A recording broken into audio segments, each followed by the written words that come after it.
اور خاص مہینے کے ساتھ متعین اور مقید نہیں ہے، بلکہ جب بھی آپ پیغمبر کا ذکر خیر کریں گے اللہ کی رحمت برسنا شروع ہو جائے گی۔ اس لیے ہر وقت آپ کا ذکر خیر ہونا چاہیے۔ کیا خیال ہے، ہونا چاہیے کہ نہیں؟ زور سے نہیں بولتے؟ حضرت نبی علیہ السلام اللہ تعالیٰ نے آپ کو جو بلندتر مقام عطا فرمایا ہے وہ کسی سے مخفی نہیں ہے۔ حضرت پیغمبر علیہ السلام کی ولادت مبارک بے شک اس مہینے میں ہوئی ہے، اور ہم لوگ اہل سنت ہیں، حضرت نبی علیہ السلام کی ولادت پر کامل یقین رکھتے ہیں، بلکہ ہمارے اکابر علماء دیوبند کثر اللہ ثوابہم، میں کہتا ہوں کہ حضرت نبی علیہ السلام کی ولادت پاک پر سب سے زیادہ ایمان رکھنے والا یہی طبقہ ہے۔ اس کی وجہ یہ ہے کہ یہ حضرات آپ علیہ السلام کو حضرت آدم کی اولاد سمجھتے ہیں، اور حضرت نبی علیہ السلام کو اللہ تعالیٰ کا بندہ سمجھتے ہیں، اور عقیدے کے اعتبار سے آپ کی بشریت کا عقیدہ رکھتے ہیں۔ تو یہ جو میلاد ہے یا پیدائش ہے یا ولادت مبارک ہے، اس کا تعلق بشریت سے ہے، اس کا تعلق نورانیت سے نہیں ہے۔ یہ بات سے نشین کر لیں۔ بات میری سمجھ آ رہی یا نہیں سمجھ آ رہی؟ یعنی آسان الفاظ میں یہ کہوں کہ یہ جو پیدائش ہوتی ہے انسانوں کی ہوتی ہے، ولادت جو ہوتی ہے وہ انسان کی ہوتی ہے، وہ نوریوں کی نہیں ہوتی۔ آپ نے کبھی نہیں سنا ہوگا کہ جبرائیل کا میلاد ہے، آپ نے کبھی نہیں سنا ہوگا کہ میکائیل کی پیدائش کا دن ہے، بلکہ آپ نے یہ بھی کبھی نہیں سنا ہوگا کہ حضرت جبرائیل حضرت آدم کے بیٹے ہیں، یا آپ نے یہ نہیں سنا ہوگا کہ جبرائیل کا باپ فلانا تھا، یا آپ نے نہیں سنا ہوگا کہ فلاں میکائیل کی اماں تھی۔ کبھی آپ نے سنا ہے؟ بولتے نہیں؟ یا یہ آپ نے سنا ہے کہ جبرائیل علیہ السلام شادی کرنے لگے ہیں؟ اللہ کے بندے، ان چیزوں کا تعلق انسانوں سے ہوتا ہے، ملائکہ اور نوریوں سے زور سے نہیں بولتے۔ بہرحال ہم حضرت نبی علیہ السلام کے میلاد شریف پر پختہ یقین رکھتے ہیں، بلکہ میں عرض کرتا ہوں 3 باتوں پر اہل علم کا اتفاق ہے۔ کتنی باتوں پر؟ زور سے 3 باتوں پر اہل علم متفق ہیں۔ کچھ توجہ میری طرف رکھیں، میں نظریاتی آدمی ہوں، نظریے کی بات کروں گا، بات زیادہ لمبی نہیں ہوگی، انشاءاللہ دعا کا وقت قریب ہے۔ 3 باتوں پر اہل علم متفق ہیں۔ پہلی بات یہ ہے کہ حضرت نبی علیہ السلام کی پیدائش مبارک جس سال ہوئی وہ وہی سال تھا جس سال ابرہہ ہاتھیوں کا لشکر لے کر بیت اللہ پر حملہ آور ہوا، سال وہی تھا۔ اس پر اہل علم متفق ہیں، اور اس پر بھی مؤرخین متفق ہیں کہ نبی علیہ السلام کی پیدائش مبارک جس مہینے میں ہوئی وہ مہینہ ربیع الاول کا تھا۔ کون سا تھا؟ بولتے نہیں؟ کتنی باتیں ہو گئی؟ 2، ماشاءاللہ۔ تیسری بات یہ ہے، اس پر بھی تمام علماء متفق ہیں کہ حضرت نبی علیہ السلام کی ولادت پاک جب ہوئی وہ دن سوموار کا تھا۔ کون سا تھا؟ رہی یہ بات کہ ربیع الاول کی تاریخ کون سی تھی تو اس کا کوئی صحیح پتہ نہیں ہے۔ تاریخ کے بارے میں کہیں وضاحت قرآن و حدیث میں نہیں آئی، اس لیے علماء کسی ایک بات پر جزم ظاہر نہیں کرتے، ہر بندہ اپنی تحقیق پیش کرتا ہے۔ کوئی کہتا ہے 8 ربیع الاول، کوئی کہتا ہے 9 ربیع الاول، کوئی کہتا ہے 10 ربیع الاول، کوئی کہتا ہے 11 ربیع الاول، کوئی لکھتا ہے 12 ربیع الاول۔ ہمارے دور میں مشہور ہو گیا کہ 12 ربیع الاول یوم پیدائش ہے، لیکن میں یہ عرض کر دوں زیادہ تر علماء اور زیادہ تر محققین ان کا اس بات پر اتفاق رہا ہے کہ نبی علیہ السلام کی پیدائش کی تاریخ 8 ربیع الاول تھی۔ یہ آپ کو بات معلوم ہونی چاہیے۔ بہرحال وہ تاریخ کوئی بھی ہو، اس کے ساتھ بحث کرنا کوئی ایسی وہ ضروری چیز نہیں ہے کہ اس کے بغیر ہمارا عقیدہ پورا نہیں ہو رہا، بلکہ میں تو عرض کرتا ہوں میرے دوست بزرگوں، کسی شخصیت کی پیدائش کی تاریخیں یا کسی شخصیت کی وفات کی تاریخیں، یہ ایک تاریخی معاملہ ہے، اس پر کسی کے عقیدے کا دار و مدار نہیں ہے۔ اگر یہ عقیدے اور عمل کی چیز ہوتی تو اللہ اپنے نبی کی پیدائش کی تاریخ خود محفوظ کرتا۔ اللہ نے اس لیے محفوظ نہیں کی، اس کے ساتھ ہمارا نہ کوئی عقیدہ وابستہ ہے نہ کوئی عمل وابستہ ہے۔ بہرحال تاریخ کوئی بھی تھی، اتنی بات پکی ہے کہ نبی علیہ السلام کی پیدائش مبارک ہوئی، بڑی سعادت ہے، بڑی برکت ہے۔ دنیا میں جو ظلمت تھی اور دنیا میں جو شرک تھا اور دنیا میں جو کفر تھا اور دنیا میں جو بے دینی اور بے حیائی اور بد اخلاقی تھی، اللہ نے اپنا پیغمبر عظیم بھیجا۔ حضرت پیغمبر دنیا میں آئے تو پوری کائنات میں ہدایت کی، نور کی، اسلام کی بہار آ گئی۔ سب کہو الحمدللہ، زور سے کہو الحمدللہ۔ اور یہ بات بھی میرے بھائیوں دوستوں سمجھ لو کہ کسی شخصیت کی پیدائش کا دن منانا یا کسی شخصیت کی وفات کا دن منانا، اسلام میں اس کی کوئی حیثیت نہیں ہے، نہ اسلام کی کوئی تعلیم ہے کہ آپ پیدائش کا دن منائیں، نہ اسلام کی کوئی تعلیم ہے کہ آپ وفات کا دن منائیں۔ یہ جو پیدائش اور وفات کے دن منانے کا رواج ہے، یہ ہمارے دور کی بات ہے، ہمارے لوگوں نے اس کو ایجاد کر لیا۔ میرے دوست بزرگوں، قرآن میں اس کا حکم نہیں ہے، پیغمبر کے فرمان میں اس کا حکم نہیں ہے، صحابہ کے عمل میں اس کی بات نہیں ملتی۔ یہ ضرورت کی چیز نہیں ہے، ضرورت کی چیز یہ ہے کہ آپ پیغمبر کی مبارک زندگی دیکھیں، زندگی کیا تھی، نبی کی محنت کیا تھی، پیارے نبی کا پیغام کیا تھا، حضرت نبی علیہ السلام کی مبارک سیرت کیا تھی۔ اس لیے میرے دوست بزرگوں، اللہ تعالیٰ اپنے پیغمبر کی سیرت کو نمونہ بنا کر پیش کر رہے ہیں۔ کس کو بولتے نہیں ہو؟ اور لکھے پڑھے حضرات آپ تشریف فرما ہے، فہم و فراست والے وہ میری بات ضرور سمجھیں گے۔ ایک جملہ کہتا ہوں، ولادت اور پیدائش میں ہمارے لیے کوئی نمونہ نہیں ہے۔ نمونہ ہے تو سیرت میں ہے، نمونہ ہے تو بولے بولے سیرت نام ہے نبی کی مبارک زندگی کا، سیرت نام ہے اٹھنے کا، سیرت نام ہے بیٹھنے کا، سیرت نام ہے کھانے کا، سیرت نام ہے پینے کا، سیرت نام ہے چلنے کا، سیرت نام ہے پھرنے کا، سیرت نام ہے عقائد کا، سیرت نام ہے عبادات کا، سیرت نام ہے معاملات کا، سیرت نام ہے اخلاقیات کا، سیرت نام ہے پیغمبر کی سیاست کا۔ میرے دوست و بزرگوں، سیرت جامع عنوان ہے اور اللہ سیرت کو نمونہ بنا کر پیش فرما رہے ہیں۔ اللہ کا فرمان سچ ہے، دوست نہیں بولتے۔ اللہ کا اعلان قرآن میں ہے، لَقَدْ كَانَ لَكُمْ فِي رَسُولِ اللَّهِ أُسْوَةٌ حَسَنَةٌ، بڑی پکی بات ہے، میرے نبی کی زندگی میں تمہارے لیے بہترین نمونہ ہے۔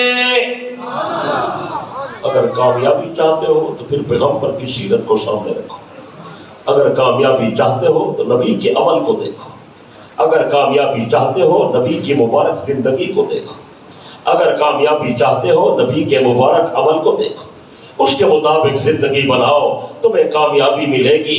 باقی اس حقیقت کا کون انکار کرتا ہے کہ ہمارے نبی کی شان سب سے اعلیٰ، بلکہ تمام انبیاء سے اعلیٰ، تمام نبیوں سے اعلیٰ، تمام رسولوں سے اعلیٰ، حضرت پیغمبر کی ہم فوقیت کے قائل ہیں، ہم آپ کی افضلیت کے قائل ہیں، حضرت نبی علیہ السلام کی تمام نبیوں کے اوپر برتری کے ہم قائل ہیں۔ ہمارا عقیدہ ہمارے بڑے بزرگوں کا عقیدہ، حضرت آدم بھی سچا، حضرت ابراہیم بھی سچا، حضرت موسیٰ اور حضرت عیسیٰ بھی سچے، لیکن آمنہ کے لال کے مقام کا مقابلہ کوئی نہیں کر سکتا۔ مدنی کریم دونوں جہانوں کے سردار، اولین اور آخرین کے سردار، کارخانہ کائنات میں پاک پیغمبر جیسی ہستی نہ آج تک پیدا ہوئی نہ قیامت تک پیدا ہوگی۔ بادس کا بزرگ تو ہی قصہ مختصر، پیارے نبی کا درجہ رب سے کم ہے، رب کی ساری مخلوق سے بلند ہے۔ ہم پیغمبر کی افضلیت کے قائل ہیں۔ کچھ لوگوں کو غلط فہمی ہوئی ہے کہ آپ نبی کا مقام باقی نبیوں سے کیوں بڑھاتے ہیں، حالانکہ نبوت والا منصب تو سب کے پاس ہے۔ سمجھ آ رہی؟ کچھ لوگ کہتے ہیں نبوت کا عہدہ تو سب کے پاس ہے، رسالت کی شان تو باقی انبیاء کے پاس بھی ہے، تو ہمارے نبی کے پاس بھی ہے۔ تو پھر آپ اپنے پیغمبر کی شان باقی نبیوں سے زیادہ اونچی کیوں کرتے ہیں؟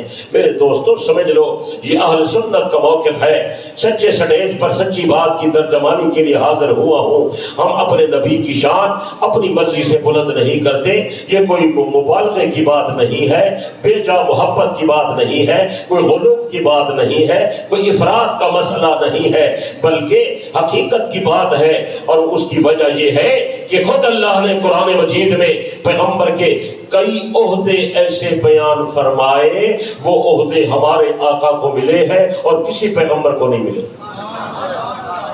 کل کا تذکرہ میں کروں گا، قرآن آیات میں ہے آپ حضرات کے سامنے، تاکہ آپ کو پتہ چل جائے کہ اہل سنت کا یہ موقف سچا ہے، اہل سنت کا یہ عقیدہ مبنی پر حقیقت ہے کہ ہمارے نبی تمام نبیوں سے بلند تر مقام رکھتے ہیں۔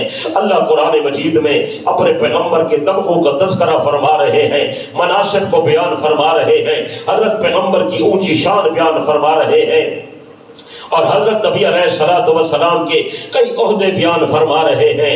اللہ قسم کھا کر فرماتے ہیں وَالضُّحَىٰ وَاللَّيْلِ إِذَا سَجَىٰ مَا وَدَّعَكَ رَبُّكَ وَمَا قَلَىٰ وَلَلْآخِرَةُ خَيْرٌ لَكَ مِنَ الْأُولَىٰ وَلَسَوْفَ يُعْطِيكَ رَبُّكَ فَتَرْضَىٰ۔ اے میرا پیغمبر، میں آپ کو اتنا عطا کروں گا، اتنا عطا کروں گا کہ آپ راضی ہو جائیں گے۔ کروڑ لالی سنوالو، یہ وعدہ اللہ نے کسی اور نبی سے نہیں کیا ہے تو ہمارے آقا سے کیا ہے کہ میرا پیغمبر میں آپ کو اتنا عطا کروں گا آپ راضی ہو جائیں گے۔ سچ ہے؟ زور سے جناب امام الانبیاء صلی اللہ علیہ وسلم نے فرمایا، پھر میں نے قسم کھا لی، یا اللہ مجھے تیری عظمت اور کبریائی کی قسم ہے، میں بھی اس وقت تک راضی نہیں ہوں گا جب تک اپنی پوری امت کو اپنے ساتھ جنت نہیں لے جاؤں گا۔ سب کو صلی اللہ ہو۔ اور بہت حوصلے والی بات ہے، حوصلہ افزا آیت ہے بڑی، کہ آقا فرماتے ہیں اگر میری امت کا ایک گناہ گار بھی جہنم میں ہوگا میں راضی نہیں ہوں گا۔ اللہ نے جو میرے ساتھ وعدہ کر لیا کہ میں تجھے راضی کروں گا، میں اس وقت تک راضی نہیں ہوں گا جب تک اپنی ساری گناہ گار امت کی مغفرت کرا کر انہیں اپنے ساتھ جنت نہ لے جاؤں۔ سب کہو صلی اللہ ہو۔ کوئی درود شریف پڑھتے رہے، برکتیں اترتی رہیں، ملائکہ آئے ہوئے ہیں، درود شریف لے جائیں گے، مدینہ منورہ پیغمبر کی خدمت اقدس میں پہنچائیں گے۔ سب کہو صلی اللہ ہو، دو سے صلی اللہ ہو علیہ وسلم تسلیما کثیرا کثیرا الف الف مرہ بعدد کل ذرہ۔ میرے دوستو، اگر نبی کی امت کا ایک گناہ گار وہ جہنم میں رہے تو پیغمبر راضی نہیں ہوتے۔ اگر نبی کا کوئی صحابی نعوذ باللہ جہنم میں ہو، نبی راضی ہوں گے؟ بولو یار۔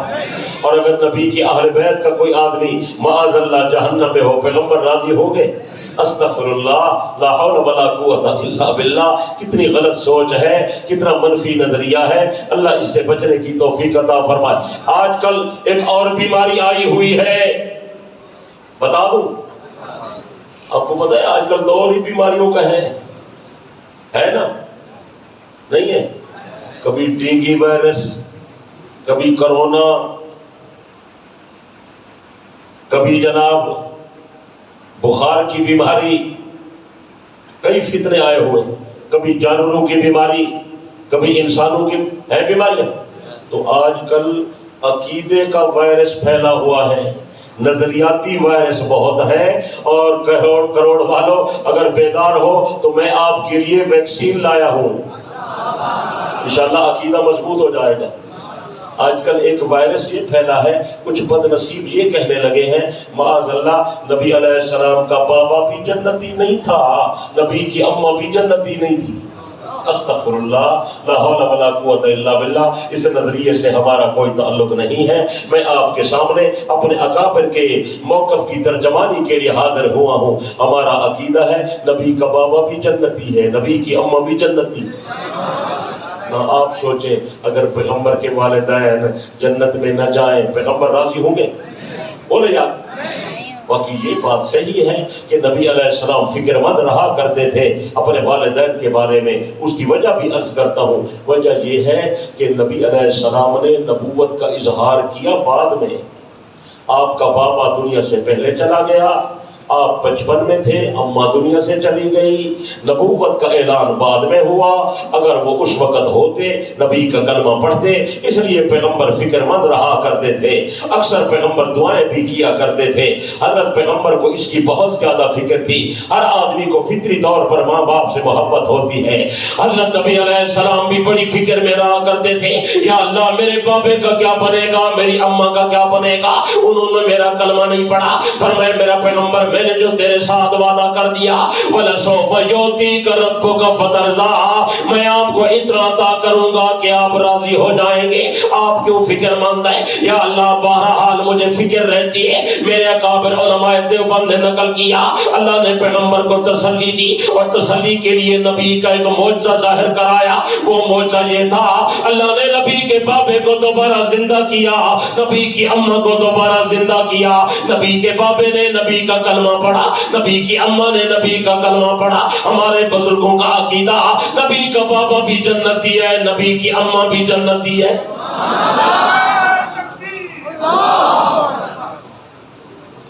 کروڑ والوں ٹائم تو میں تمہیں بتاؤں کہ قاری فدا الرحمان صاحب کے دل میں نبی کا عشق کتنا ہے۔ باتیں نہ بناؤ، قریب آؤ، پوچھو، سنو۔ ایسے غلط باتیں افواہیں لوگ اڑاتے ہیں اور تم اس کو ان کو ہمارے اوپر چسپاں کر دیتے ہو۔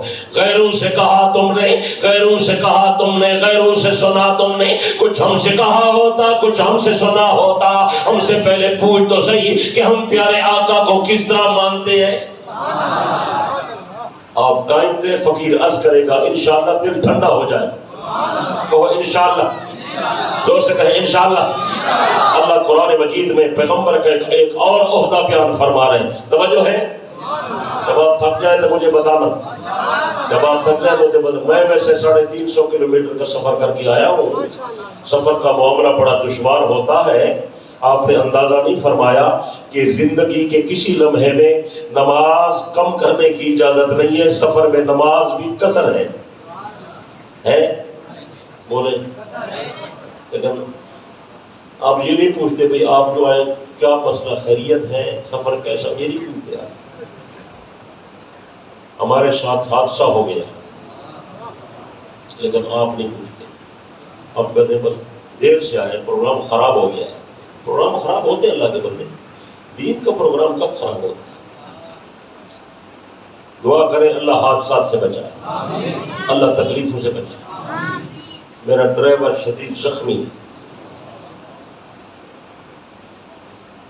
ڈاکو نے حملہ کر دیا، چیزیں چھین کے لے گئے، ہم اس پریشانی میں تھے۔ میں کوئی اور گاڑی لے کر آیا ہوں، لیکن آپ پوچھتے نہیں ہیں۔ مہمان جو ہے پوچھیں تو صحیح، کوئی کیا حال ہے، خیریت ہے، بیٹھے، چائے پانی شربت بوتل، ہوتا ہے نہیں ہوتا؟ میری خیال ہے کروڑ والا رواج کوئی نہیں۔ اچھا، اللہ قرآن میں پیغمبر کا ایک اور عہدہ بیان کر رہے ہیں، بتا دوں زور سے زور سے۔ اقم الصلاة لدلوک الشمس الى غسق اللیل وقرآن الفجر ان قرآن الفجر کان مشہودا ومن اللیل فتہجد به نافلۃ لک عسى ان یبعثک ربک مقاما محمودا۔ اے میرا پیغمبر نمازیں بھی ادا کریں، اے میرے پیغمبر قرآن کی تلاوت بھی کریں، اے میرے پیغمبر تہجد کی نماز بھی ادا کریں۔ اے میرا پیغمبر جب قیامت کا دن آئے گا میں تجھے مقام محمود عطا کروں گا۔ یہ وہ مقام ہے جو میرے آقا کو مل رہا ہے اور کسی نبی کو نہیں ملے گا۔ اس کے دو نام ہیں، مقام محمود اور شفاعت کبریٰ۔ سمجھ آ رہی یا نہیں سمجھ آ رہی؟ مقام محمود، اللہ اکبر۔ مجھے خطرہ ہے آپ تھک نہ جائے ورنہ میں بات لمبی کرتا۔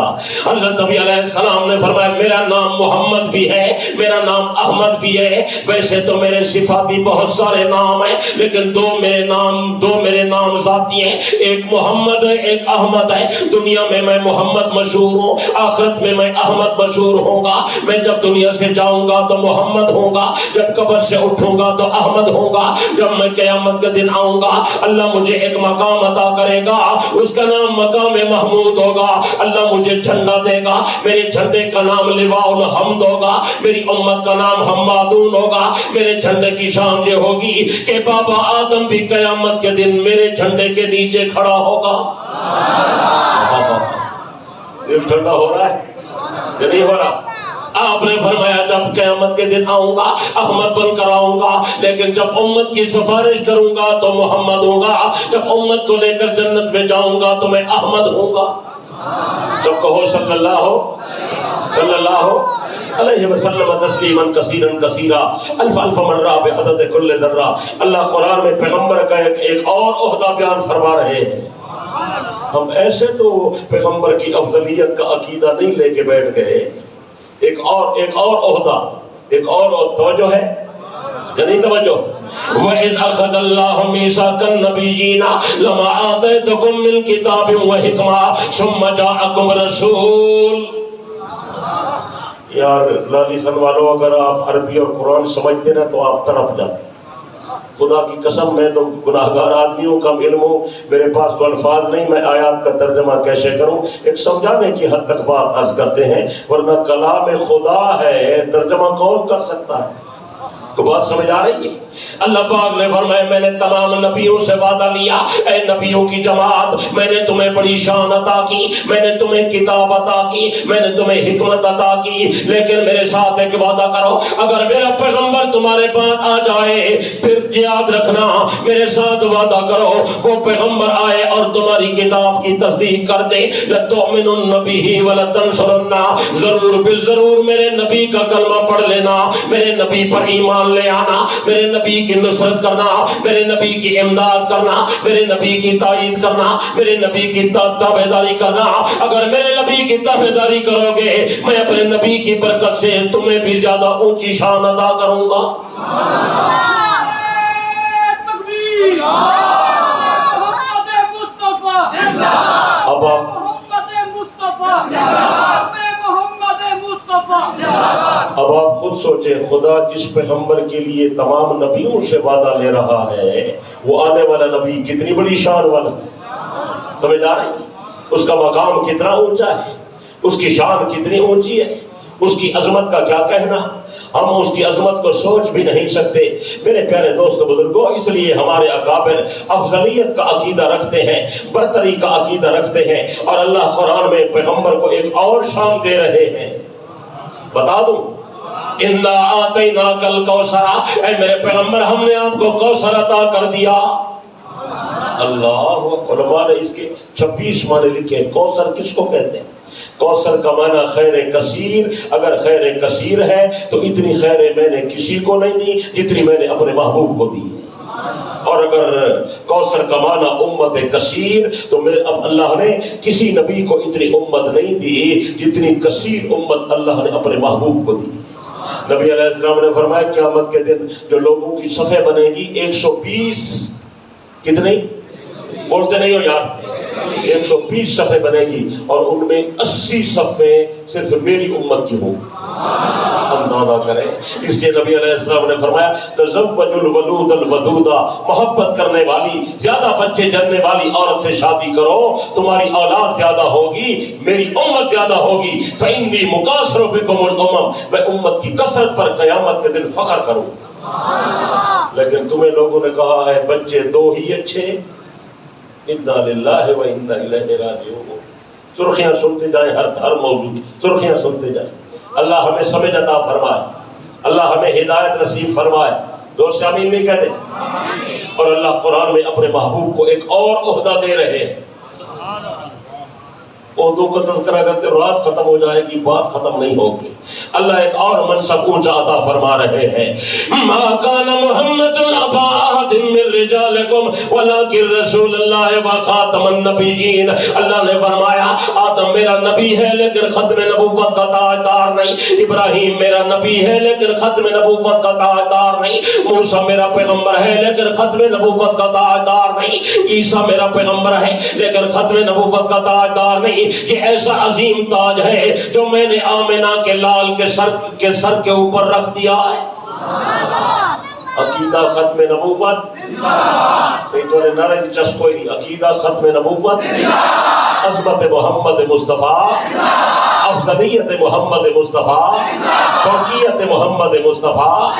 میرے دوستوں، میرے آقا کے مقام کی برابری اور شان کون بیان کر سکتا ہے، اور ان کی شان کا کیا اندازہ میں کروں گا یا آپ کریں گے؟ ہمارا عقیدہ، میرا عقیدہ، میرے بڑے بزرگ نا عقیدہ، ساری دنیا اکٹھی کرو، سنے محمد مقام دی برابری کوئی نہیں کر سکتا۔ روزانہ اعلان ودا کردہ 14 طبقے ہک پاسے، دوئے جہان ہک پاسے، نبی تے ولی ہک پاسے، خاص تے کتب ہک پاسے، نور تے بشر ہک پاسے، عرشی فرشی ہک پاسے، عرش تے کرسی ہک پاسے، خانہ کعبہ ہک پاسے، بہیت برین ہک پاسے، اعلیٰ علیین ہک پاسے، تے اکیلا جناب محمد مصطفیٰ ہک پاسے۔ سارا کارخانہ کائنات دا میرے پاک پیغمبر دے علم تے کمال تے جمال تے بزرگی دا مقابلہ نہیں کرے نا۔ لالیسن کروڑ والا، اگر تیرے اندر ہمت طاقت ہے، خدا دی پوری خدائی کٹھی کر، اللہ دی قسم لوگو، ساری خدائی دی شان گھٹے، کلے محمد دی شان وقت۔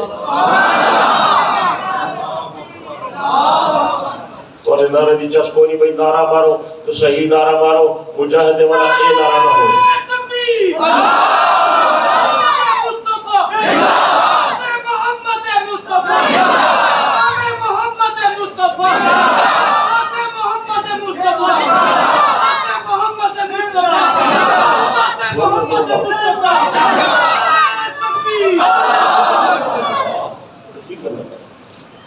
اہل سنت کا عقیدہ، محدثین مفسرین کا عقیدہ، مؤرخین محققین کا عقیدہ، فقہاء کرام اولیاء اعظام کا عقیدہ، جس طرح میرے نبی کا درجہ بند کرو،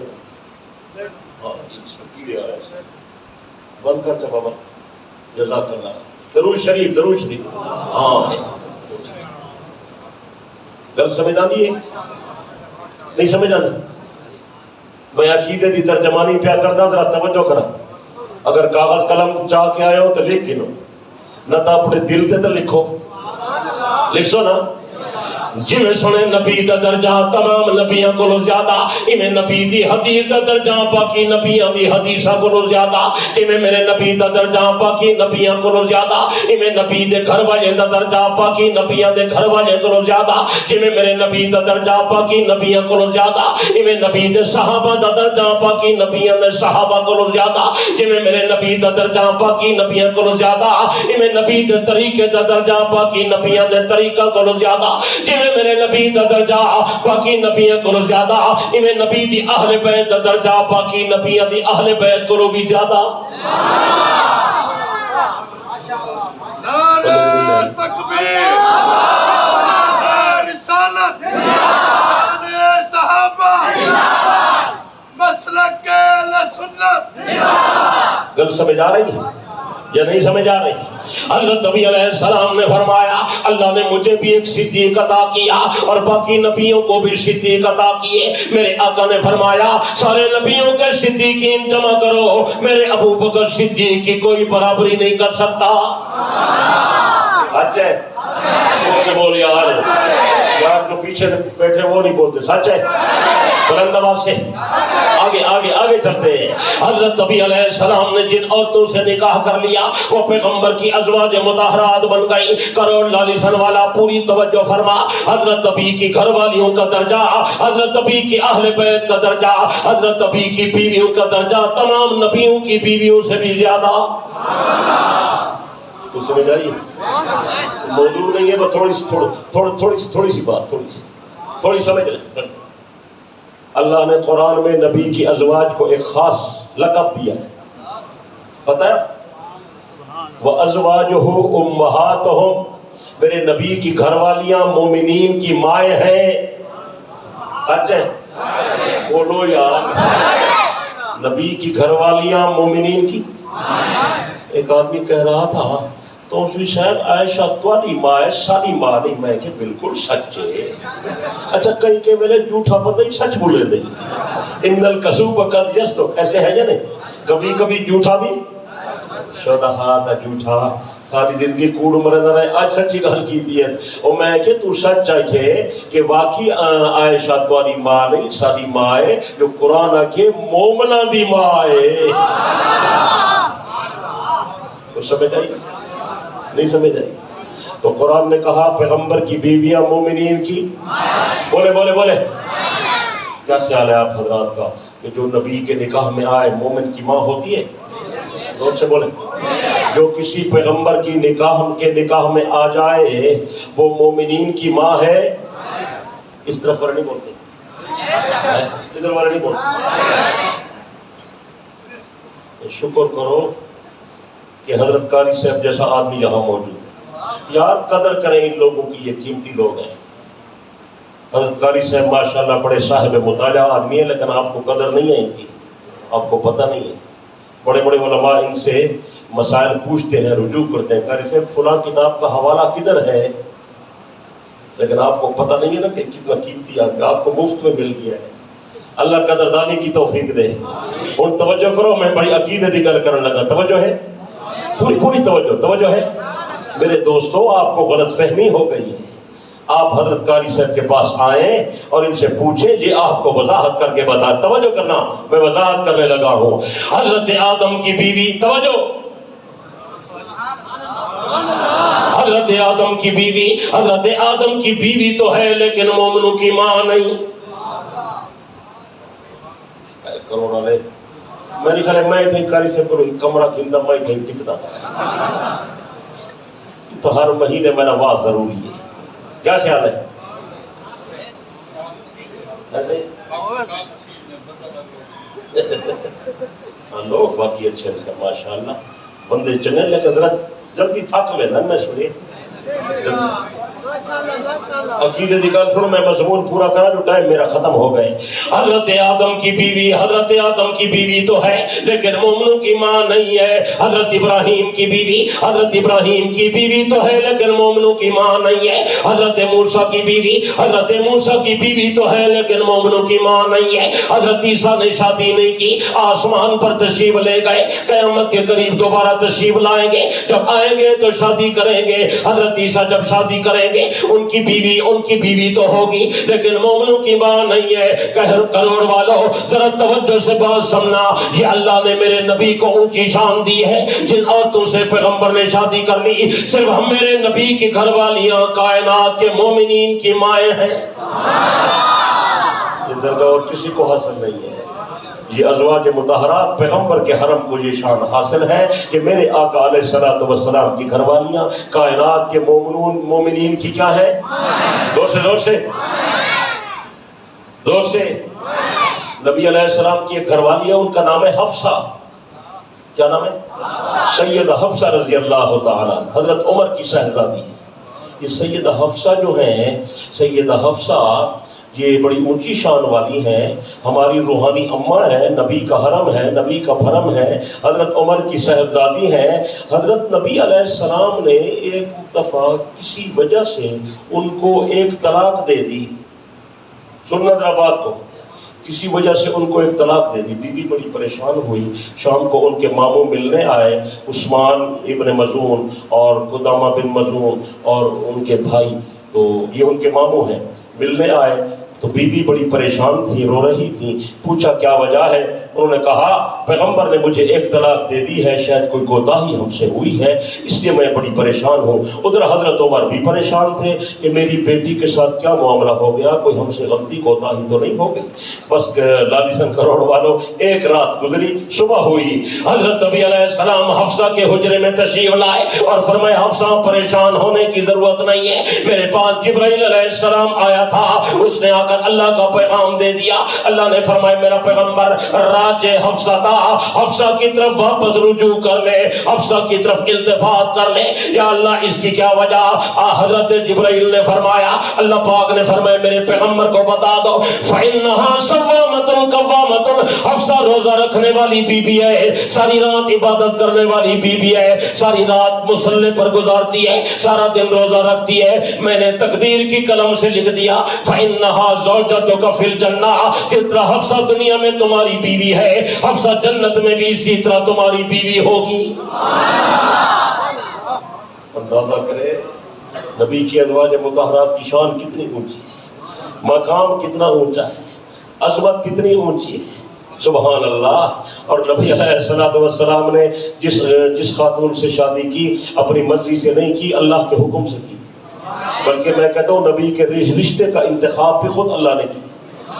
جبرائیل علیہ السلام کئی مرتبہ جنت کے کپڑے میں ایک عورت کی تصویر لائے اور دکھائی، اللہ نے فرمایا میں نے آپ کی دلہن بنا دی ہے۔ حضرت پیغمبر نے فرمایا ابو بکر کی بیٹی عائشہ سے میری شادی ہو گئی، میں گھر آیا، میں نے جب عائشہ کا چہرہ دیکھا مجھے پھر پتہ چلا کہ جبرائیل جو تصویر لایا تھا وہ تو عائشہ کی تصویر تھی۔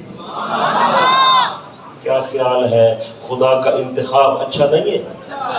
بولے بولے بولے۔ اور نبی کی رفاقت اچھی نہیں ہے؟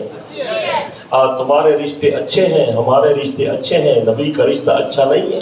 میں تو اپنے عقیدے کی بات بتا رہا ہوں۔ اللہ نے ہمارے نبی کو اتنا پاک پیدا کیا، خدا نبی کے جسم پر گندی مکھی نہیں بیٹھنے دیتا۔ میرے پیارے دوستو، جس کے جسم پر خدا گندی مکھی نہیں بیٹھنے دیتا، خدا اس آدمی کو بسترے والی بیوی کیسے ناپاک دیتا ہے؟ کہتے ہیں نبی پاک ہے، نبی کا رشتہ پاک۔ سچ ہے؟ دور سے بلند آواز سے میں کہتا ہوں جس چیز کا انتخاب ہوا، جس چیز کی ضرورت ہوئی، اس کا انتخاب اللہ نے خود کیا۔ پیغمبر کو شادیوں کی ضرورت ہوئی، انتخاب اللہ نے خود کیا۔ حضرت پیغمبر کی اماں آمنہ بن گئی، انتخاب کس نے کیا؟ دور سے دور سے۔ حضرت عبداللہ آپ کے والد بن گئے، انتخاب کس نے کیا؟ حضرت نبی علیہ السلام کو دودھ پلانے کے لیے حلیمہ سعدیہ آئی تھی۔ آپ کو واقعات علماء سناتے رہتے ہیں۔ جب نبی علیہ السلام کی پیدائش مبارک ہوئی، حلیمہ سعدیہ یہاں آئی، حضرت نبی کے دادا عبد المطلب بیت اللہ کی دیوار سے ٹیک لگا کر بیٹھے ہوئے تھے۔ آپ نے پوچھا کون ہو، کہاں سے آئے ہو؟ اس نے کہا میں حلیمہ ہوں، میرے ساتھ میرا خامد حارث ہے، ہم بنی سعد سے آئے ہیں، بچہ لینے آئی ہوں، دودھ پلاؤں گی، معاوضہ ملے گا، گزر بسر ہوگا، غربت کے ایام ہے۔ حضرت عبد المطلب پیغمبر کے دادا نے فرمایا حلیمہ فلاں نے گھر بیٹا پیدا ہوا، فلاں نے گھر بیٹا پیدا ہوا، فلاں نے گھر بیٹا پیدا ہوا، فلاں نے گھر بیٹا پیدا ہوا۔ حلیمہ کہہ دیے مکے کے سردار میں ہر بچہ لینے نہیں آئی، میں نے کئی مرتبہ رات کو خواب میں دیکھا مجھے کوئی حکم دینے والا حکم دیتا ہے۔ عبد المطلب کا پوتا پیدا ہو گیا، عبداللہ کا در یتیم پیدا ہو گیا، آمنہ کا لال پیدا ہو گیا، ہم نے اس کی خدمت کے لیے صرف تیرا انتخاب کیا۔ کچھ سمجھ آئیے؟ انتخاب کون کرتا ہے؟ زور سے۔ حضرت حلیمہ نے پیغمبر کو 2 سال دودھ پلایا۔ اچھا جو دودھ پیے وہ انسان نہیں ہوتا؟ بولو یار، جس کا جمنا ہو وہ انسان نہیں ہوتا؟ جس کی اماں ہو وہ انسان نہیں ہوتا؟ جس کا نسب ہو وہ انسان؟ بولو یار۔ جبرائیل کا بابا ہے، بول بول بول۔ میکائیل کی دادی ہے، حضرت نبی علیہ السلام کا پورا نسب ہے۔ نبی کی اماں کا نام بی بی آمنہ، پیغمبر کی نانی کا نام بی بی برہ، حضرت نبی کی پرنانی کا نام ام حبیب، حضرت نبی کی دادی کا نام فاطمہ، پردادی کا نام سلمہ، حضرت نبی کے بابے کا نام عبداللہ، عبداللہ کے بابے کا نام عبد المطلب، عبد المطلب کے بابے کا نام ہاشم، ہاشم کے بابے کا نام عبد مناف، عبد مناف کے بابے کا نام قصی، قصی کے بابے کا نام کلاب، کلاب کے بابے کا نام مرہ، مرہ نبی کا چھٹا دادا اور ابو بکر صدیق کا دادا ایک ہے۔ جس کا نسب وہ انسان نہیں ہے۔ اللہ کے بندے وہ تھے تو انسان، لیکن ہمارے جیسے نہیں تھے۔ ہم تو گناہگار بدکار ہیں، نبی تو معصوم ہے۔ ہماری پیدائش زمین کی مٹی سے ہوئی ہے، پیارے نبی کی تخلیق جنت کی مٹی سے ہوئی۔ سچ ہے؟ زور سے زور سے، اونچی اونچی آواز میں۔ حضرت نبی علیہ السلام کے سر پہ معصومیت کی چادر ہے، حضرت نبی معصوم۔ ایک اور بات بتاتا ہوں قیمتی، توجہ ہے تو علمی نوعیت کی بات۔ بعض علماء فرماتے ہیں کہ جو نبوت ہے وہ 40 سال کے بعد ملتی ہے۔ علمی بات ہے، میں علماء سے زیادہ تو کچھ نہیں عرض کر سکتا، میں تو طالب علم ہوں، آپ حضرات کا بھی خادم ہوں، لیکن فہم ناقص میں یہ بات سمجھ آئی نہیں ہے۔ جو کچھ قرآنی آیات اور پیغمبر کے ارشادات سے سمجھ آ رہا ہے وہ یہ سمجھ آتا ہے کہ نبی 40 سال بعد نہیں بنتا، کوئی دنیا کا عہدہ تو ہے نہیں۔ اللہ کے بندے، نبی پیدائشی نبی ہوتا ہے، نبی پیدائشی معصوم بھی ہوتا ہے، پیدائشی بولو بولو بولو. یہ عیسیٰ علیہ السلام جو فرما رہے ہیں وَمُبَشِّرًا بِرَسُولٍ يَأْتِي مِن بَعْدِ اسْمُهُ أَحْمَدُ، خوشخبری دینے آیا ہوں کہ میرے بعد ایک رسول آ رہا ہے، اس کا نام نامی اسم گرامی احمد ہے. تو سمجھ آئیے، ابھی پیغمبر پیدا نہیں ہوئے، عیسیٰ علیہ السلام ان کو رسول فرما رہے ہیں. ثم جاءکم رسول، اللہ خود فرما رہے میرا رسول آئے گا. سچ ہے؟ بولے بولے بولے. اور ترمذی شریف میں تو بالکل صاف ہے، جناب امام الانبیاء صلی اللہ علیہ وسلم نے فرمایا، مجھ سے صحابہ نے دریافت کیا آپ کو نبوت کب ملی ہے؟ حضرت پیغمبر نے فرمایا کنت نبیا وآدم بین الروح والجسد، ابھی بابا آدم جسم اور روح کے درمیان تھا، اللہ نے مجھے نبی پہلے بنا دیا تھا. سب کہو صلی اللہ علیہ وسلم تسلیما کثیرا کثیرا، الف الف مرہ بعدد کل ذرہ. آپ پیدائشی نبی تھے، آپ پیدائشی معصوم تھے، آپ کا بچپن اعلیٰ، لڑکپن اعلیٰ، جوانی اعلیٰ، شباب اعلیٰ، کبھی غلطی نہیں ہوئی، زبان مبارک سے جھوٹ نہیں نکلا، ہاتھ مبارک سے کبھی زیادتی نہیں ہوئی، قدم مبارک غلط طرف گئے نہیں ہیں. حضرت پیغمبر نے کوئی کام غلط کیا نہیں ہے، ہمیشہ اللہ کی حفاظت آپ کے شامل حال رہا کرتی تھی. 40 سال تک خاموش زندگی گزاری تاکہ لوگ پیغمبر کا اخلاق دیکھیں، پیغمبر کی سیرت دیکھیں، حضرت پیغمبر کے حالات دیکھیں، پیغمبر کی گفتگو سنیں. جب پیغمبر کی صداقت دیکھیں گے، حضرت نبی کی امانت دیکھیں گے، حضرت نبی کی لیاقت دیکھیں گے، حضرت نبی کا حیا دیکھیں گے، حضرت نبی کی شرافت دیکھیں گے، تو پیغمبر نبوت کا جب اعلان کریں گے تو نبوت کے ماننے میں کوئی چیز رکاوٹ نہیں ہوگی. پیغمبر کے مبارک اخلاق اور سیرت اور زندگی کو دیکھ کر پیغمبر کا فوراً کلمہ پڑھ لیں. 40 سال بعد پھر اظہار ہو گیا، 40 سال بعد پھر اعلان ہو گیا، پھر قرآن مجید نازل ہو گیا، پھر پیغمبر کے دوست نبی کے صحابہ بننے لگے. ابو بکر آیا تو صدیق بن گیا، عمر آیا تو فاروق بن گیا، عثمان آیا تو ذوالنورین بن گیا، علی آیا تو حیدر کرار بن گیا، حضرت حسین کو شہادت کی خبر مل گئی. میرے بھائیوں دوستوں بزرگوں، پھر شان ملنا شروع ہو گئی. پھر پیغمبر نے وہاں سے ہجرت فرمائی، مدینہ منورہ کو آپ نے اسلامی سٹیٹ بنایا. پھر پیغمبر نے وہاں آ کر اسلام کا جھنڈا لگایا. پھر لوگ جوک در جوک اسلام میں آنے لگے، حضرت نبی کا کلمہ پڑھنے لگے، تابعداری کرنے لگے. حضرت نبی نے وہاں مدرسہ بنایا اور مدرسے میں صحابہ کو داخل کیا، ان کو ان کا تزکیہ کیا، ان کو تعلیم دی، انہیں قرآن پڑھایا، انہیں اپنا فرمان سمجھایا. پھر ان کے اوپر عمل کر کے پیغمبر نے اپنا نمونہ پیش فرمایا. حضرت نبی کے صحابہ نے جب پیغمبر سے قرآن پڑھ لیا، حضرت پیغمبر کے صحابہ نے جب پیغمبر سے حدیث پڑھ لی، حضرت نبی کے صحابہ نے جب قرآن و حدیث کو پیغمبر سے سمجھ لیا، پھر نبی کے صحابہ نے دیکھا حضرت پیغمبر وضو کیسے فرماتے ہیں، حضرت نبی نماز کیسے ادا کرتے ہیں، حضرت نبی روزہ کیسے رکھتے ہیں، حضرت نبی تہجد کیسے پڑھتے ہیں، حضرت نبی طواف کیسے کرتے ہیں، حضرت نبی نے نکاح کیسے کیا. صحابہ نے پھر پیغمبر کے عمل کے مطابق عمل کرنا شروع کر دیا. عمل کرنے والے صحابہ تھے، دیکھنے والے پیغمبر تھے. اگر کہیں کمزوری ہوتی حضرت نبی ان کی اصلاح کر دیتے. میرے پیارے دوستو، جب صحابہ کا ایمان اور عقیدہ پیغمبر کے ایمان اور عمل کے مطابق بن گیا، پھر خدا نے نبی کے صحابہ کو معیار بنایا اور پیغمبر نے اپنے صحابہ کو معیار بنا دیا. میں نے بہت لمبی بات مختصر عرض کر دی ہے.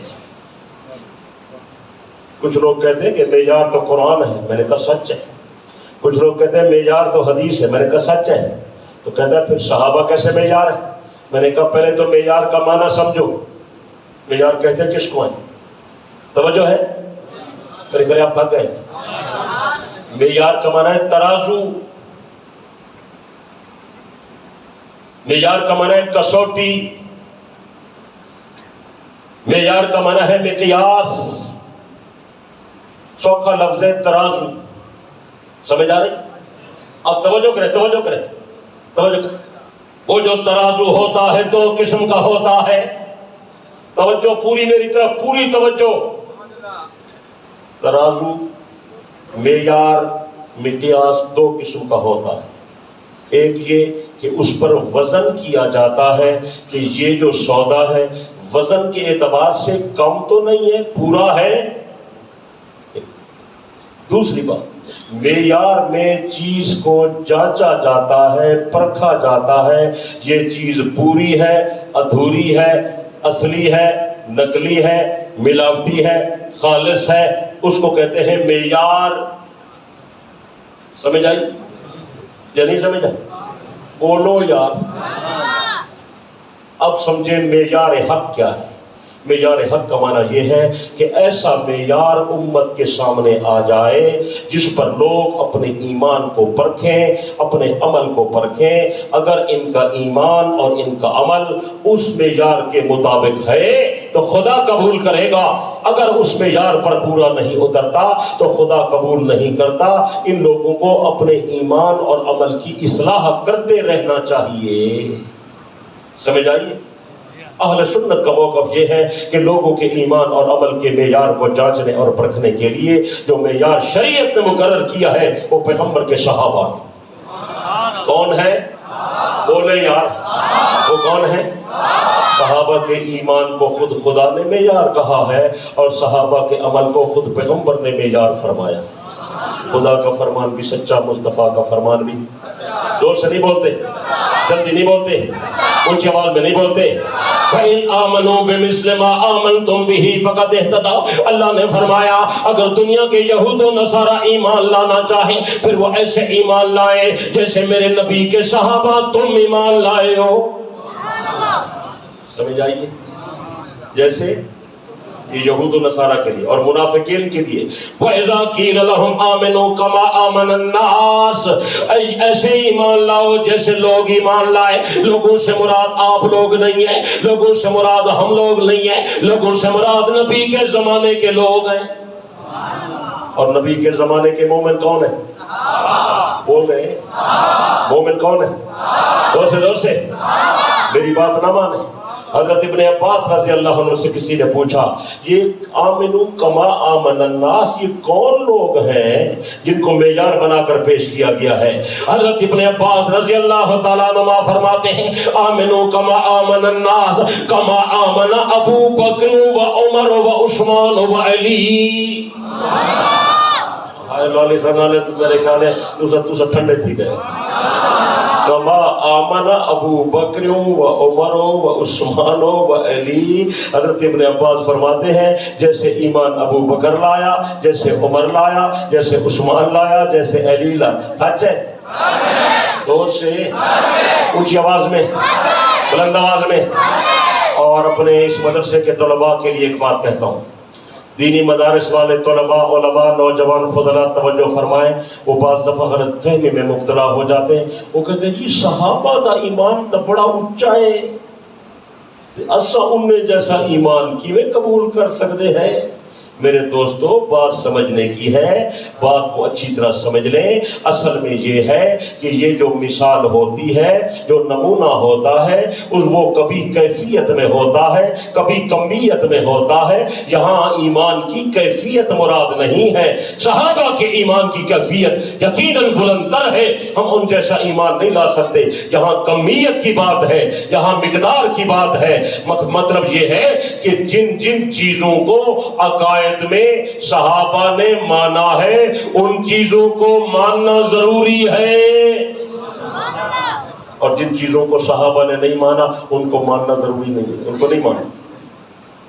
اور جو عمل صحابہ کا وہ بھی نمونہ ہے، اس کو پیغمبر نے ہمارے لیے نمونہ قرار دیا ہے. جناب امام الانبیاء صلی اللہ علیہ وسلم نے فرمایا میں یعش منکم بعدی فسیرا اختلافا کثیرا. تم میں سے جو آدمی میرے بعد دنیا میں رہے گا بہت زیادہ اختلافات دیکھے گا، نئی نئی چیزیں آ جائیں گی. خیال کرنا رسم و رواج کا دل دادا نہیں بن جانا، غیروں کی تابعداری نہیں کرنی. پیارے آقا کون سے طریقے پر چلنا ہے؟ حضرت پیغمبر نے فرمایا فعلیکم بسنتی وسنت الخلفاء الراشدین. میرے طریقے کو مضبوط پکڑو، میرے خلفاء کے طریقے کو مضبوط پکڑو. میرا طریقہ بھی سنت ہے، میرے خلفاء کا طریقہ بھی سنت ہے. یہاں پیغمبر ان کے عمل کو معیار فرما رہے ہیں. یہاں بھی بات کمیت کی ہے، کیفیت کی نہیں ہے. مطلب یہ ہے، توجہ، جو نیکی صحابہ نے نہیں کی وہ تم نے نہیں کرنی. یہ اصول یاد رکھ لیں. لوگ آپ سے مسائل پوچھیں گے باتیں کریں گے. اور آج جو دور ہے وہ رسومات کا دور ہے. لوگ بڑی بڑی رسمیں کرتے ہیں, عبادت سمجھ کر کرتے ہیں, کرواتے ہیں اور لوگوں کو بے وقوف بناتے ہیں. آپ اصول یاد رکھ لیں کہ جو عبادت صحابہ نے کی ہے وہ ہم نے کرنی ہے. جو عبادت صحابہ نے نہیں کی وہ عبادت ہم نے بولے بولے بولے ہم نبی علیہ السلام کے جمعے کی خوشی کرتے ہیں. نبی علیہ السلام کی آمد بہت بڑی سعادت ہے, برکت ہے, فضیلت ہے, عظمت ہے, ذکر خیر بھی کرتے ہیں. لیکن اس میلاد اور ولادت کا جشن ہم ویسے منائیں گے جیسے ابو بکر صدیق نے منایا تھا. ٹھیک ہے, ہم ابو بکر سے بڑے عاشق ہیں, بولے بولے بولے ہم ویسے منائیں گے جیسے حضرت عمر نے منایا تھا. ہم ویسے منائیں گے جیسے حضرت عثمان نے منایا تھا. ہم ویسے منائیں گے جیسے حضرت علی نے منایا تھا. ٹھیک ہے, بولے بولے. اور حضرت امام حسین کی شہادت کا غم بھی ہم ویسے منائیں گے جیسے حسین کے بیٹے زین العابدین نے منایا تھا. ٹھیک ہے, بولتے نہیں ہو. حضرت علی کے سامنے حضرت علی کا بڑا بھائی شہید ہو گیا. علی نے جس انداز کا غم کیا ہم اسی طرح غم کا اظہار کریں گے. آسان بات ہے. ہم لڑائی کرنے نہیں آئے, ہم لڑائی ختم کرنے آئے. ہم تو جھگڑا, ہم کہتے ہیں جھگڑا ہونا نہیں چاہیے. علی کا بھائی, نبی کا بھائی موتا میں شہید ہو گیا. جعفر طیار دونوں بازو اس کے کٹ گئے. نبی نے, علی نے جس طرح اپنے بھائی کا غم کیا ہم اسی طرح کریں گے. ٹھیک ہے, بولتے نہیں ہو. کس طرح غم کیا نبی علیہ السلام. اللہ اکبر. جعفر جب شہید ہوئے, جعفر کے چھوٹے چھوٹے بچے دوڑتے ہوئے آئے, یا رسول اللہ ہمارے بابا کدھر ہے؟ پیغمبر کی آنکھوں سے آنسو نکلے. فرمائے میرے بیٹے تمہارا بابا تو جنت چلا گیا. اللہ, شہید کہاں زندہ ہوتا ہے؟ بولو, شہید زندہ ہے یا نہیں؟ شہید کہاں زندہ ہے؟ تو جو جنت میں چلا جائے اس کو ہے کہتے ہیں. اللہ سمجھ کی توفیق. نبی علیہ السلام نے فرمایا بیٹا تمہارا بابا تو جنت چلا گیا. اللہ, یا رسول اللہ ہمارا بابا. فرمایا میں محمد تمہارا بابا, عائشہ تمہاری اماں ہے. گھر گئے, ان کو تسلی دی. ان کی گھر والی اسما بنت امیس رضی اللہ تعالی عنہا یہ بیوہ ہو گئی تھی. ان کو خبر بھی دی جعفر کی اور جو ہے تسلی بھی دی. اگلی بات بھی سنے نہ سننے والی ہے. جب حضرت اسما کی عدت کے دن پورے ہو گئے, عدت گزارنا ضروری ہے نا, بولے خامد فوت ہو جائے عدت کتنی ہے؟ 4 مہینے. بولے بولے عورت کا خامد فوت ہو جائے عدت کتنی ہے؟ بولے بولے بولے تو 4 مہینے 10 دن گنتی کیسے کر؟ مہینے کون سے ہوں گے؟ انگریزی والے مہینے نہیں ہوں گے. مہینے کون سے ہوں گے؟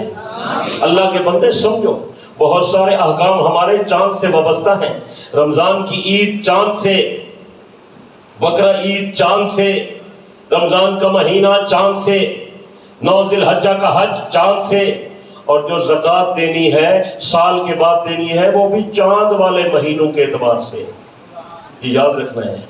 بات سمجھ آ رہی ہے؟ اور اگر عورت فوت ہو جائے اس نے جو عدت گزارنی ہے وہ بھی کون سے مہینے؟ بولیں تو حساب کیسے کریں گے؟ کبھی چاند 29 کا ہوتا ہے, کبھی 30 کا ہوتا ہے. ایسا ہوتا نہیں ہوتا؟ میں آپ کو سوکھی بات بتاؤں, 1 کروڑ والوں کیا یاد کرو گے؟ میں تمہیں تحفہ دے, سوکھی بات, آسان آسان, سب دوستوں کو بتا دینا. میرے بھائیوں دوستوں بزرگوں, اگر چاند کی پہلی تاریخ کو آدمی فوت ہو جائے اس کی بیوی عدت گزارے چاند کے مہینوں سے 4 مہینے 10 دن. مہینہ 29 کا ہو, مہینہ 30. سمجھ آئی یا نہیں سمجھ آئی؟ اور اگر کوئی آدمی درمیان میں فوت ہو جائے, درمیان مہینے میں فوت ہو جائے, پھر پریشان ہونے کی ضرورت نہیں. علماء نے لکھا, فقہاء نے لکھا, پھر 130 دن کی گنتی پوری کر لیں, بس عدت پوری ہو جائے گی. کتنی؟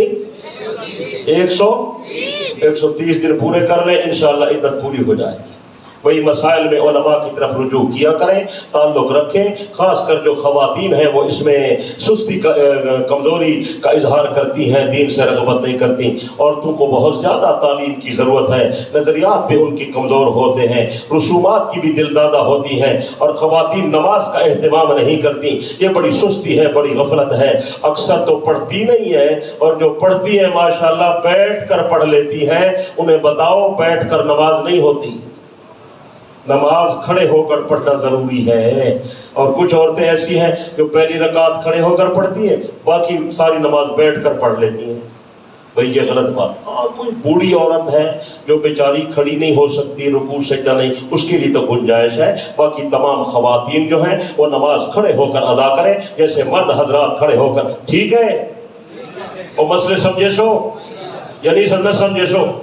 اور دوسری بات یہ ہے ان کے عقائد و نظریات کی فکر کریں، یہ ڈھل مل یقین ہوتی ہیں، توہمات کی شکار ہوتی ہیں، ایسا ہو گیا، فلاں ہو گیا، فلاں آدمی نے ہم پر تویز کر دیے، فلاں آدمی نے جادو کر دیا، فلاں آدمی آج ادھر سے گزرا تھا، میرا بچہ بیمار ہو گیا، اس نے یہ ساری باتیں بنائی ہوئی ہیں۔ اس طرح ہوتا تو ساری دنیا لوگوں کو مار دیتی، کوئی بھی دنیا میں زندہ نہ رہتا۔ بات سمجھ آ رہی ہے؟ یہ کمزور باتیں نہیں ہونی چاہیے۔ حضرت عبداللہ فرماتے ہیں میں گھر آیا، میری گھر والی نے دھاگا لٹکایا ہوا تھا گلے میں۔ میں نے کہا کس چیز کا دھاگا ہے؟ اس نے کہا یہ میرے سر میں درد ہو رہا تھا تو یہ دھاگا ہے اور یہ منتر ہے، تو اس کے پہننے سے درد ختم ہو جاتا ہے۔ حضرت تو تھے نبی کے تربیت یافتہ، جلدی جلدی کینچی اٹھائی، دھاگا کاٹ کر پھینک دیا۔ فرمایا یہ کیا بات ہوئی؟ اس نے کہا میرے میاں آپ نے تو غصے میں آ کر دھاگا کاٹ دیا ہے، لیکن میں نے جب پہن لیا تھا نا میرا درد ختم ہو گیا تھا۔ تو اکوی میں آ جاؤ سن تو دوسرا سر دے بھرا آپ ہی ہوئے پیچھے ماشاءاللہ کیوں دے گھڑے ہو، لیکن وہ تو پیغمبر کا صحابی تھا۔ حضرت عبداللہ بن مسعود نے فرمایا اللہ کی بندی مجھے پیغمبر نے قرآن سکھایا، مجھے پیغمبر نے معصور حدیثیں سکھائی، میں اللہ کا قرآن پڑھتا ہوں، دم کرتا ہوں، میں دیکھتا ہوں درد ختم ہوتا ہے یا نہیں ہوتا۔ سبحان۔ تو بھئی ان کے عقائد کی آپ اصلاح کریں، فکر کریں، ان کو صحیح باتیں سمجھائیں، بتائیں۔ یہ شادی کے موقع کی جتنی رسمیں ہیں وہ 90% عورتوں کی وجہ سے ہوتی ہیں، اور جو فوتگی کی رسمیں ہیں وہ بھی 90% خواتین کی وجہ سے ہوتی ہیں۔ یہ غیر اسلامی کام کرتی ہیں اور بے پردگی کا اظہار کرتی ہیں، اور موت کے وقت رونا دھونا اور ماتم کرنا اور ہائے وائے کرنا اور شور شرابہ کرنا اور آہو فغاں کرنا اور نعرہ و فریاد کرنا ان کا وتیرہ ہے۔ یہ بہت غلط بات ہے، شریعت میں ممنوع ہے۔ اسی طرح پیدائش کی رسمیں اور بچے کے ختنے کی رسمیں اور سر منڈانے کی رسمیں اور دعائے خیر کی رسمیں اور منگنی کی رسمیں اور میٹھی کی رسمیں اور بال کھولنے کی رسمیں اور مہندی لگانے کی رسمیں، پتہ نہیں کتنی رسمیں ہیں جس میں یہ مبتلا ہیں، اور مرد بیچارے جو ہے وہ ان کی تابعداری میں خاموش ہو کر یہ سارا کچھ کرتے رہتے ہیں، پیسے بھی برباد کرتے ہیں، وقت بھی برباد کرتے ہیں، اور اجر و ثواب ضائع ہو جاتا ہے، بلکہ الٹا نقصان اور جو ہے گناہ منہ سر مول لیتے ہیں۔ میرے بھائی اور دوست بزرگوں، ان کے عقائد کی فکر کرو، ان کو اعمال میں لگاؤ، اور ان کو نماز کی پابندی کی تاکید کرو، قرآن پاک ان کو پڑھاؤ، روزانہ قرآن مجید کی تلاوت کریں، اور خاص کر خواتین کے پردے کی زیادہ فکر کرو۔ میرے دوست بزرگوں، یہ کچھ لوگوں نے ہمارے دور میں یہ باتیں بنائی ہیں کہ پردہ تو دل کا ہوتا ہے، ظاہری پردہ نہیں ہے، یہ سارا جھوٹ ہے، شیطان کا چکر ہے۔ اگر ایسی بات ہوتی، ابو بکر صدیق سے زیادہ پاک نظر کس کی تھی؟ حضرت عمر سے زیادہ پاک سوچ کس کی تھی؟ عائشہ صدیقہ سے زیادہ مقدس دل کس کا تھا؟ اللہ نے قرآن میں کہا اے میرے نبی کے صحابہ، اگر تم نے نبی کی ازواج سے کوئی بات کرنی ہے پردے کی اوٹ میں باہر کھڑے ہو کر لیا کرو، بغیر پردے کے اندر آنے کی اجازت نہیں ہے۔ قرآن کا فیصلہ صحیح ہے؟ زور سے بولیں، جلدی بولیں، اونچی آواز میں بولیں۔ یا ایھا النبی قل لازواجک وبناتک ونساء المؤمنین یدنین علیہن من جلابیبہن، اے میرا پیغمبر اپنی گھر والیوں سے کہہ دیں، اپنی بیٹیوں سے کہہ دیں، اور مومنین کی عورتوں سے کہہ دیں جب گھر سے باہر نکلیں پردہ کر کے نکلیں، برقع پہن کے نکلیں، چادر کا گھونگھٹ بنا کے نکلیں، بے پردہ گھر سے باہر آئیں، میں خدا گوارا نہیں کرتا۔ قرآن مجید کی نصوص ہیں، 7 سے زیادہ آیتیں پردے کے بارے میں ہیں، پیغمبر کی 70 حدیثیں عورتوں کے پردے کے بارے میں آئی ہوئی ہیں۔ عورت پر پردہ لازم ہے، اور یہ جو پردہ ہے بہت بڑی نعمت ہے میرے دوستوں، بڑی دولت ہے۔ جہاں پردے کا نظام ہے وہاں عزت محفوظ ہے، جہاں پردہ نہیں ہے وہاں حالات بڑے سنگین ہیں۔ آج کل موبائل کا دور ہے، اس نے تباہی کے دہانے پر کھڑا کر دیا ہے، خدا را اس پر آپ کنٹرول کریں۔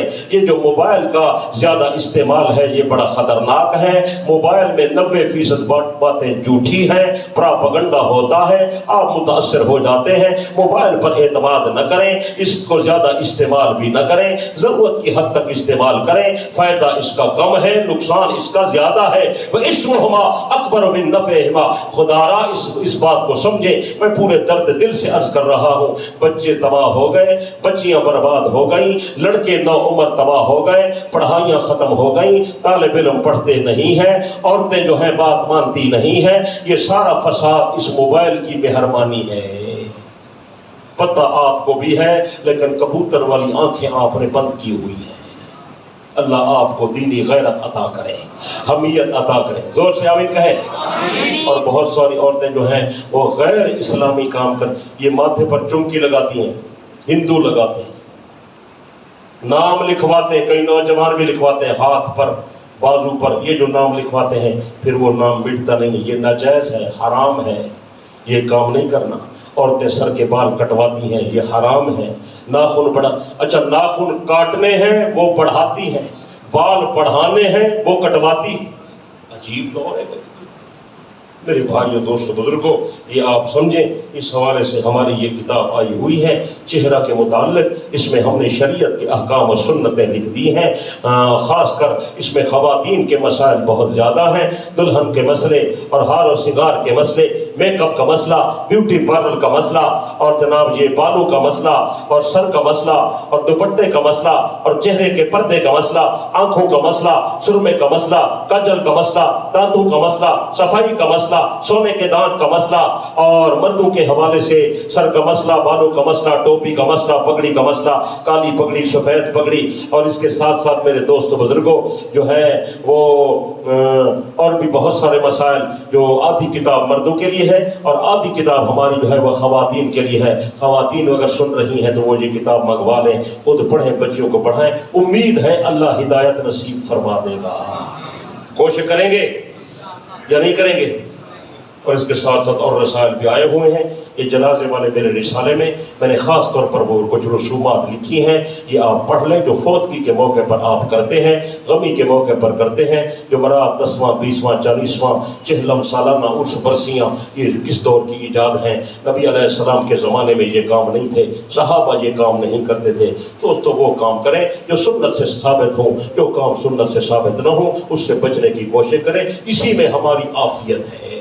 کوشش فرمائیں گے، دور سے نہیں بولتے، سنت کی تابع داری کریں گے، ہر کام سنت والا کریں گے، اور کم از کم ربیع الاول میں تو ہے یہ تو اہتمام کر لیں، جن کی داڑھی نہیں ہے وہ داڑھی رکھ لیں، رکھیں گے بولے بھائی، اور جو حضرات قرآن پاک پڑھے ہوئے نہیں ہیں وہ قرآن پڑھ لیں، کم از کم آخری صورتیں تو یاد کر لیں، کریں گے بولے یا؟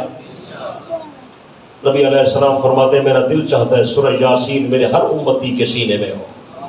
یار اگر آپ پڑھیں گے تو نبی کا دل ٹھنڈا ہو جائے، کریں گے؟ اور نبی علیہ السلام سوموار کے دن کا روزہ رکھتے تھے، آپ تو جلوس نکالتے ہیں نا، جھنڈیاں لگاتے ہیں حلوے کو، نبی علیہ السلام کی یہ سنت کوئی بتاتا بھی نہیں ہے۔ حضرت نبی علیہ السلام سوموار کے دن کا روزہ رکھتے تھے، صحابہ نے پوچھا یا رسول اللہ اس کی کیا وجہ؟ آپ نے فرمایا ذالک الیوم الذی ولدت فیہ، یہ میرے جمنے کا دن ہے، یہ میری پیدائش کا دن ہے، یہ میری ولادت کا دن ہے، میں شکرانے کا روزہ رکھتا ہوں۔ بھئی آپ بھی نفلی روزے رکھیں، لیکن میٹھا میٹھا کام کریں دیں، وہ ایک کام نہیں کریں دیں۔ اللہ آپ حضرات کو عمل کی توفیق عطا فرمائے۔ تو بہرحال اس حوالے سے یہ چیزیں مل جائیں گی۔ یہ رسالہ ہے نماز والا، یہ گھر والوں کو بھی لے کر دیں، خود بھی لیں۔ ہمارے اکابر کا لکھا ہوا ہے آسان نماز، بالکل آسان ہے۔ ایسا نہ ہو کہ ہم نمازیں پڑھتے رہیں اور نماز ہی ہماری غلط ہو۔ وضو کا طریقہ، نماز کا طریقہ اس میں آیا ہوا ہے، یہ رسالہ ضرور لے جانا۔ حضرت مولانا عاشق الہی صاحب رحمۃ اللہ علیہ کا یہ لکھا ہوا ہے، بہت بڑے مفتی تھے، میں نے ان کی زیارت مدینہ منورہ میں کی تھی، بڑے اللہ والے تھے۔ میں نے عرب مشائخ کو دیکھا کہ حضرت شیخ کے پاس آ کر مسائل پوچھا کرتے تھے، یہ ان کا لکھا ہوا رسالہ ہے. مفتی اعظم پاکستان مفتی محمد شفیع صاحب رحمۃ اللہ علیہ کی اس پر رائے اور تقریر ہے، تو یہ بھی لے جانا، خود پڑھیں، بچوں کو پڑھائیں، بے پناہ فائدہ ہوگا. اس کے ساتھ اور کتابیں، ارشادات علی رضی اللہ تعالیٰ عنہ، حضرت علی کے ارشادات ہیں، کئی سو کتابوں سے ہم نے انتخاب کیے ہیں. جس طرح ابو بکر، عمر، عثمان ہمارے ایمان کا حصہ ہیں، اسی طرح حضرت علی بھی ہمارے عقیدے کا حصہ. سچ ہے یا نہیں؟ جس طرح ابو بکر عمر کا طریقہ سنت ہے، عثمان اور علی کا طریقہ بھی اسی طرح سنت ہے. یہ پڑھیں گے انشاءاللہ عقیدہ صحیح ہوگا، نظریہ صحیح ہوگا، اور رسائل بھی مل جائیں گے. یہ دو کیلنڈر ہیں، حضرت علی والا اور حضرت حسین والا رضی اللہ عنہما. ان میں حضرات کے شجرے لکھے ہوئے ہیں اور نظریاتی چیزیں ہیں، بہت کارآمد باتیں ہیں. آپ حضرات گھر میں لگائیں گے، برکتیں بھی ہوں گی، رحمتیں بھی ہوں گی، نظریے کی اصلاح بھی ہوگی. اللہ میری اور آپ کی حاضری کو منظور و مقبول فرمائے. اللہ اس پروگرام کو ہدایت کا ذریعہ بنائے. اللہ تعالی ہمارے اس ادارہ کو دن دگنی رات چگنی ترقی. دعا بھی میں منگ دے، جن کو جلدی ہے وہ چلے جائیں، ہم پھر دعا مانگیں گے. یہ بے نیاز لوگ ہیں، ان کو تو ضرور. اللہ کے بندے آپ میرے لیے دعا مانگ رہے، میں دعا کا محتاج ہوں، میرے لیے مانگ. اچھا وضو ترٹ گئے نا تھا، یہ چپا ہو میں کی تھی